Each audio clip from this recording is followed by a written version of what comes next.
Are you thinking about moving to Natick, Massachusetts? Do you have a budget between 1.2 and 1.5 million? The market is hot in Natick, or it certainly has been all year, the first 6 months of 2024. In this video, I'm going to be talking about homes that are listed or sold between 1.2 and 1.5 million at the time of this recording, so you can get a good sense of what's available at that price point. And I love to share my thoughts on each property, and apparently you guys like to listen, and I will share what I think is the best buy, so I hope you enjoy. I'm Jane, and I'm a realtor based in Wellesley, Massachusetts at Douglas Elliman, and my channel is all about creating information to share with buyers relocating to Greater Boston and Metro West. So I am here to help you as a buyer's agent and here to help direct you if you're moving somewhere else. So please subscribe, as each week I put out a new video sharing highlights, market stats, just giving you the state of the state and kind of helping you get to understand how our great little neighborhoods and communities differ from each other, so you can figure out which one is best for you and your family. And if you're thinking about moving, please reach out. I've been so delighted to connect with so many people who first discovered my videos, found them helpful, and reached out to see if I would help them as a buyer's agent. So for context, last week I put out a video about Needham that showed that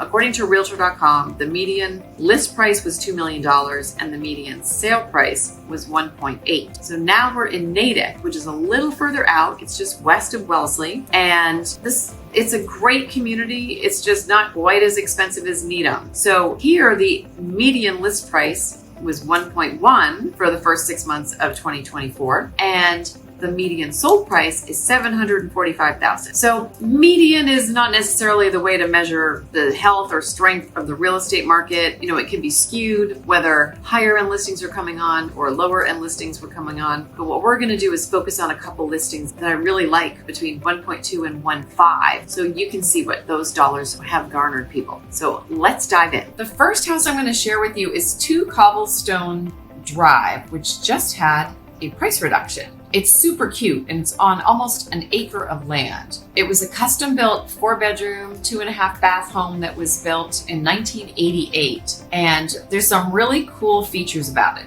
First of all, it's just a mile outside of Natick Center, and it's the first house on a very nice little cul-de-sac neighborhood, and it's surrounded by trees, so you feel super private. One of the really amazing things about this is your screen is not messed up. It's a bow roof. It was a style from the olden times that in the 80s it had a little resurgence where they literally bow the roof, and it's called a bowed roof. And I don't think I've ever shown one of these here, but it just is super cute, gives it a lot of character and charm. Nice little yard, and since it's almost an acre, there's a lot of privacy, not a lot of lawn, but you can make some more. Inside, it's really pretty. First floor has hardwood floors. A lot of the other rooms upstairs do not. So this is a home that somebody needs to come in and give it a refresh, do some cosmetic updates, new baths, and I think it would be a real showstopper. So the first floor, and as you can see, it's nice and empty, cleaned out and ready to go. So my friend Gail Lockberg from Berkshire Hathaway has listed this, and she showed it to me the other day. Actually, it was a buyer that found me on YouTube, and we were doing it via FaceTime because she's in Europe. So I was just trying to give her a sense of the market. This open concept you'll see is really pretty. There's an office through this door. There's the dining area, and you can see open to the kitchen, which is certainly what everyone's looking for. And nice and white and bright. There's 3 skylights here to bring in more natural light. And this just had a reduced price. It was on for $1,325, and Gail just reduced it to $1,275. It's June of 2024. This happens to be the week where there's now 50 homes on the market in the whole town of Natick. There's buyers all of a sudden have more options. This is an enclosed porch, 3-season porch off that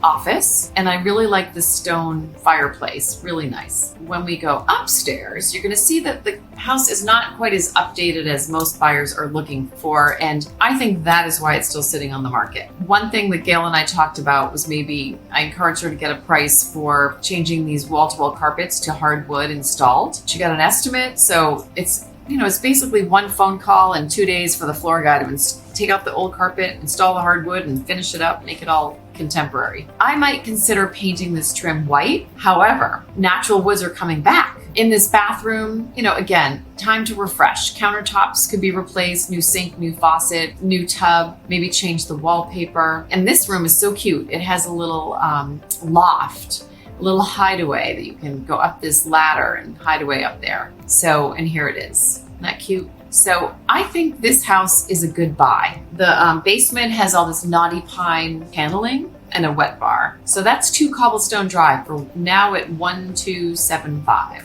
Now this house is beautiful and it's one of my favorite Natick neighborhoods. It's just over the border from Wellesley and this house is in South Natick. And the Charles River meanders all through Natick and kind of cuts through Dover and parts of Wellesley and right out to Cambridge. This is on Water Street. So one thing you have to know, I'll show you on the map. Guess why they named it Water Street? Well, it's right by the water. So also the Charles has some tributaries. So there's like different parts of it. So when you zoom out a little bit, you can see that you're in South Natick Center where there's an amazing coffee shop and a little library right in here is the little town center. Super cute. Little library, pizza place, coffee shop, my husband's favorite coffee shop. There's a dam on the river where people fish. This is even a little bit closer. It's a little on the east, just west of Wellesley. But as you can see, it's the last house where the river runs by. So it can be wet, and that is something important to know. So here we are at 48 Water Street. This house was built in 2005, even though it looks like it could have been built in the turn of the century.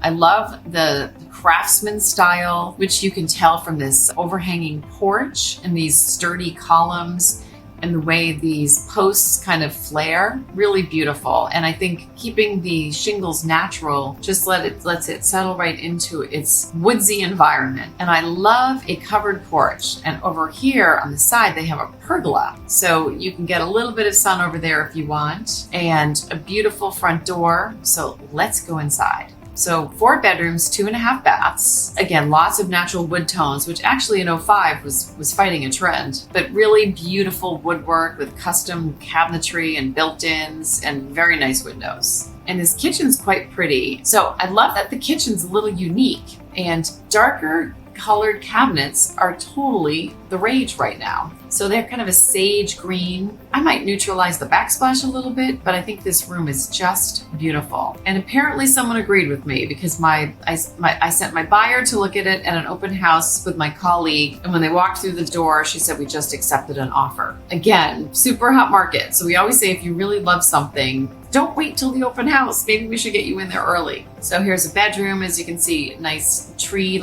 view, hardwood floors. I like the natural wood, nice granite countertop in the bath. And here, this is also cool, a big soaking tub and a fireplace next to it. So how much fun would that be? And here we see a little sloped ceiling in the kids' room. Now outside, it had really nice space. I mean, it was a small lot, but because it was kind of on the end of the street towards the water, you do have these beautiful views. But I would be mindful, you don't need flood insurance here, but I would be mindful that you might see flooding occasionally. Not every year, but sometimes we do see that on the Charles. And that was 48 Water Street. Final house I'm going to show you in Natick is 17 Harvest Moon Drive. And I thought it'd be fun to show you this because it's a true development that was built in the 90s. We don't have a lot of these developments. In New England, our neighborhoods kind of just grew up over time, or there's like old smaller homes that have been replaced by bigger homes. But this was a typical development I know you find a lot of in other parts of the country. So everyone has a nice big acre lot and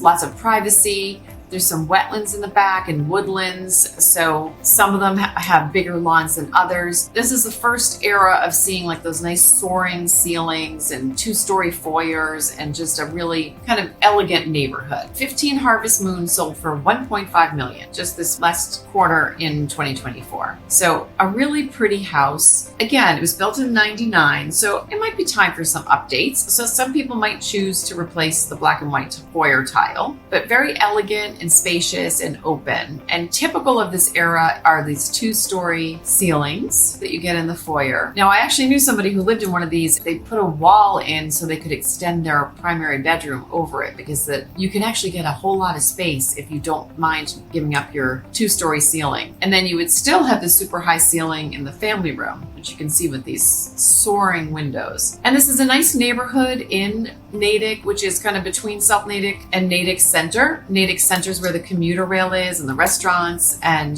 the TCAN, the Center for the Arts in Natick, which shows a lot of movies, and there's kids programs in the summer, and they have live jazz performances. So all of this is super close, but you're still in this elegant neighborhood with, pretty level streets, lots of places to bike ride, walk your dog, and enjoy the conservation land behind. And again, typical of the 90s is to see these walkways from on the second floor from over your foyer or one part of the house to the other. And this kitchen is cherry with a nice tile floor. And then this particular house has a beautiful large deck overlooking the conservation land. So that is just beautiful. You'd have a lot of birds, some more wildlife. You can definitely see turkeys and probably deer. Here's the kitchen, dining, overlooking the big deck. So just kind of this open concept living that we like. And here's the primary bedroom, which is huge. So one of the nice things about the 90s is the floor plan is just how you want it. You've got the kitchen has attached to the family room. Primary is big and spacious and typically has a tall ceiling, cathedral ceiling with nice big closets and a good sized bath. So again, probably time for a facelift, but completely serviceable as it is. When I first started in real estate, my broker always said, don't be spending people's money unless they ask you to. You can live in this bathroom just fine, or you can pop in a soaking tub. The third floor has this beautiful playroom and there's a bunk bed up here too. So that's a pretty awesome play space. And then we're gonna go down to the basement, or the lower level as we call it when we want to sound fancy. This one actually had an apartment in-law suite in the basement. So you see a very different decor down here, but we're in the basement because you see the columns and the white cabinets. Really nice space. Very light and bright with the slider and the orientation of the house, and it does have nice recessed lights. So this kind of gives you a sense of the complex or the development of Harvest Moon. So super pretty. And a realtor team in my office, husband and wife, live just down the road, and they're going to be listing their house in the fall. And they have updated the kitchen and baths. So if you want more information on that, it's around 1.7. Give me a call or send me an email and I will get some more information for you. But this house is really pretty, and here it is from the back. I hope you enjoyed this snapshot of the Natick market between 1.2 and 1.5 million. And if you're thinking about moving to Natick or the surrounding towns, please reach out as I'd be delighted to help you. I have lots of videos on different towns and communities and features of living in Massachusetts and Metro West, so check them out. And remember to subscribe as I'll put out a new video each week. And is there a certain price point or town that you'd like me to highlight in Metro West? Give me a call, leave a comment, and we'll be delighted to put it together. Thanks so much for watching.